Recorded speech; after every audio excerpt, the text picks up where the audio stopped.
দীর্ঘ ১৭ বছরের বেশি সময় পর বিএনপির ভারপ্রাপ্ত চেয়ারম্যান তারেক রহমান দেশে এসেছেন এবং দেশে ফেরার পর বিভিন্ন ধরনের কর্মসূচি কিন্তু তিনি করেছেন এবং আজ দেখছেন যে বিএনপির যে কেন্দ্রীয় কার্যালয় রয়েছে পার্টি অফিস, সেই পার্টি অফিসে তিনি দীর্ঘ ১৮ বছরের বেশি সময় পর এসেছেন এবং তাকে স্বাগত জানাতে দেখছেন যে বিএনপির যে সকল নেতাকর্মীরা রয়েছেন, শত শত নেতাকর্মীরা কিন্তু পার্টি অফিসের সামনে অবস্থান করছেন। রাজধানীর বিভিন্ন জায়গা থেকে এবং বাংলাদেশের বিভিন্ন জায়গা থেকে এ সকল নেতাকর্মীরা কিন্তু ছুটে এসেছেন বিএনপির বিএনপির চেয়ারম্যান জনাব তারেক রহমানকে স্বাগত জানানোর জন্য। দর্শক, এর আগে আমরা দেখেছি বিএনপির ভারপ্রাপ্ত চেয়ারম্যান তারেক রহমান তিনি কিন্তু গত ২৫শে ডিসেম্বর বাংলাদেশে এসেছেন এবং তাকে বহনকারী বিমানটি হযরত শাহজালাল আন্তর্জাতিক বিমানবন্দরে দুপুর ১২টা নাগাদ কিন্তু অবতরণ করেছে এবং তারপরে দেখেছি যে রাজধানীর ৩০০ ফিটে তাকে কিন্তু সংবর্ধনা দেওয়ার কথা ছিল এবং সেখানে তিনি গিয়েছিলেন। শত শত লক্ষ লক্ষ বিএনপি নেতাকর্মী এবং জনতার মাধ্যমে তিনি কিন্তু সংবর্ধনা পেয়েছিলেন এবং সেখান থেকে তিনি গিয়েছিলেন তার মা বিএনপি চেয়ারপারসন বেগম খালেদা জিয়ার সাথে দেখা করতে। আপনারা জানেন যে বিএনপির চেয়ারপারসন বেগম খালেদা জিয়া দীর্ঘদিন যাবতই ১ মাসের বেশি সময় ধরে গুরুতর অসুস্থ অবস্থায় রাজধানীর রেফার কেয়ার হাসপাতালে ভর্তি রয়েছেন।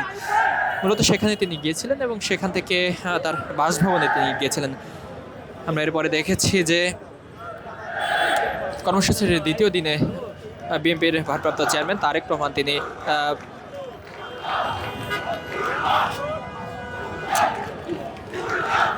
শরীফ ওসমান হাদির কবর জিয়ারত করতে গিয়েছিলেন ঢাকা বিশ্ববিদ্যালয়ে এবং সেখান থেকে পরবর্তীতে তিনি গিয়েছিলেন শহীদ রাষ্ট্রপতি জিয়াউর রহমানের কবর জিয়ারত করতে এবং সেখান থেকে তিনি গিয়েছিলেন সাভার স্মৃতিসৌধে বীর মুক্তিযোদ্ধাদের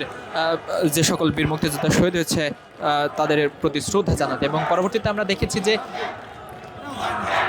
গত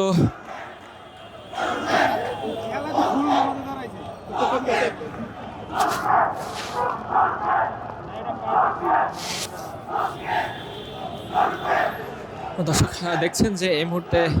স্লোগানে উত্তাল হয়ে রয়েছে বিএনপির পার্টি অফিস। বিএনপির সারা বাংলাদেশ থেকে বিএনপির নেতাকর্মীরা কিন্তু এসেছেন বিএনপির ভারপ্রাপ্ত চেয়ারম্যান তারেক রহমানকে স্বাগত জানানোর জন্য। আমরা কথা বলেছিলাম এখানে উপস্থিত নেতাদের সাথে এবং তারা যেমনটি বলছে যে দীর্ঘ ১৭ বছর পর তাদের নেতা কিন্তু দেশে ফিরেছেন এবং যে আশা আকাঙ্ক্ষা করছে সেই আশা আকাঙ্ক্ষার প্রতিফলন কিন্তু